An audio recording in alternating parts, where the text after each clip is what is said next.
Selamu alaikum rahmetullahi wa barakatuh. Kemi ardhur në xhaminë e Kubas.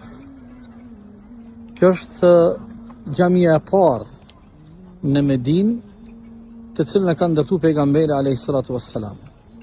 Pejgamberi alayhis salam, kur me ndihmën e Allahut arriti dhe e realizoi me sukses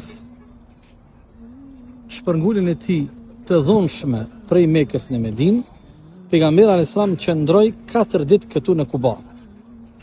Ishin ata ensar, një koqer të cilët ja hapen dyert pejgamberit alayhis salam dhe u zotuan dhe i garantuan se ata me gjithë jetën, pasurinë dhe familjet e tyre do të jenë në mbrojtje të pejgamberit alayhis salam dhe do t'i mundsojnë atij që ai të ketë lirinë dhe hapësirën e mundshme që ta shtri fjalën e Zotit gjithandej Medinës dhe t'u përcjell mesazhin gjithë njerëzve që dëshirojnë ta dëgjojnë mesazhin dhe shpalljen e Allahut te baraka ve taala.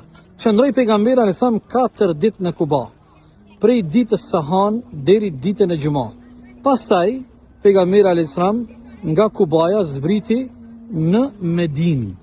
Keni parasysh në atë botë Kubaja ishte një fshat, po themi, larg prej Medinës 4-5 kilometra, po themi, ndërsa tani Kubaja është një lagje prej lagjeve të Medinës së pejgamberit alayhis salam.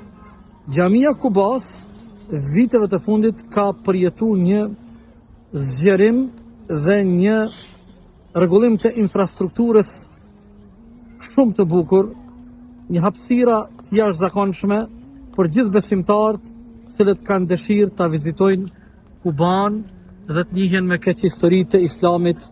Dhe prej porosive fetare në raport me xhaminë e Kubas është hadithi i vërtetë i pejgamberit alayhis salam, ku thotë i dërguari i Allahut sallallahu alaihi wasallam, ai i cili pastrohet dhe merr avdes me qëllim, me niyet që të vijë në Kuba t'i fal 2 rekate namaz nafile, e ka shpërblimin të Allahu për këtë vepër që po e bën, sa shpërblimi i një umreje të plot. Kjo është Kubaja e bukur e pejgamberit ton sallallahu alaihi wasallam, Kubaja e Medinës së ndritur. Qofshit në kujdesin e Allahut, ju miqtë e mi.